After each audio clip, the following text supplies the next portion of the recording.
இன்று விக்கிரவாண்டி தொகுதியில் நடைபெறவிருக்கிற இந்த இடைத்தேர்தலில் தமிழக முதல்வர் அவர்களால் அறிவிக்கப்பட்ட நம்முடைய அன்னியூர் சிவா அவர்களுக்கு இன்று இங்கே நாமினேஷன் செய்திருக்கிறோம்.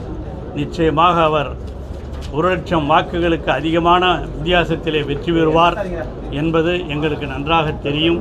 நானும் அண்ணன் ஜெகத் அவர்களும் அதேபோல் நம்முடைய மாவட்ட பொறுப்பாளர் கௌதமி சிகாமணி அவர்களும் நம்முடைய நாடாளுமன்ற உறுப்பினர் ரவிக்குமார் அவர்களும் இங்கே அன்னியூர் சிவாவிற்காக கடந்த 2-3 நாட்களாக ஒவ்வொரு ஒன்றியமாக செயல் வீரர்கள் கூட்டத்தை நடத்தி அவர்களிடம் உரையாற்றியிருக்கிறோம்.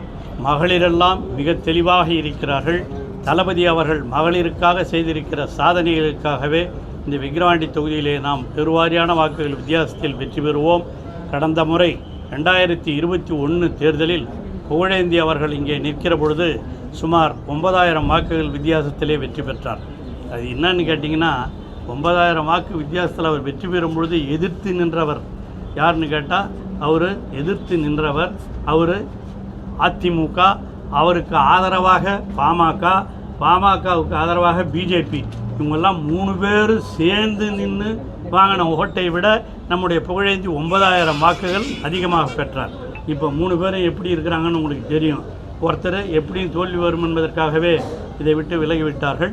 மற்ற 2 பேரும் சேர்ந்து நிற்கிறாங்க. அதனால் கண்டிப்பாக 1,00,000 வாக்குகளுக்கு மேல் வித்தியாசத்திலே நம்முடைய அன்னியூர் சிவா அவர்கள் வெற்றி பெறுவார் என்பது உறுதி. அதற்காக கழகத் தோழர்களும் பொதுமக்களும் மகளிரும் குறிப்பாக சிறப்பாக செயல்பட்டு கொண்டிருக்கிறார்கள். அவர்களுக்கெல்லாம் உங்கள் மூலமாக என்னுடைய உளமார்ந்த நன்றியை சொல்லி இன்று மனு அளித்திருக்கிற நம்முடைய சிவா அவர்கள் மிகப்பெரிய வாக்குகள் வித்தியாசத்திலே வெற்றி பெறுவார். அதற்கு நம்முடைய அண்ணன் ஜெகத் அவர்கள் மிகச் சிறப்பாக இந்த களத்திலே எங்கள் இருவரையும் தான் தளபதி அவர்கள் இறக்கி இருக்கிறார்கள். நிச்சயமாக மிகப்பெரிய வாக்குகள் வித்தியாசத்திலே வெற்றி பெறுவோம் என்பதை மட்டும் எடுத்து சொல்லி உங்கள் அனைவருக்கும், அதுவும் மட்டுமல்ல, இந்த மாவட்டத்தினுடைய பொறுப்பாளராக கௌதமி சிகாமணி அவர்களையும் தலைவர் நியமித்திருக்கிறார். அவர் சந்திக்கிற முதல் தேர்தல். ஆகவே 2 பேருக்கும் இது முதல் என்ற அடிப்படையிலே முதலாவதாக வந்து மிகச் சிறப்பாக வெற்றி பெறுவார்கள் என்பதிலே எந்தவித வேறுபட்ட கருத்தும் இல்லை. நன்றி, வணக்கம். பாதகம் செய்பவரை கண்டால் நாம் பயங்கொள்ளலாகாது பாப்பா, மோதி மிதித்து விடு பாப்பா, அவர் முகத்தில் உமிழ்ந்து விடு பாப்பா. அண்மை செய்திகளை உடனுக்குடன் தெரிந்து கொள்ள இணைந்திருங்கள் இயம்நாடு தொலைக்காட்சியுடன்.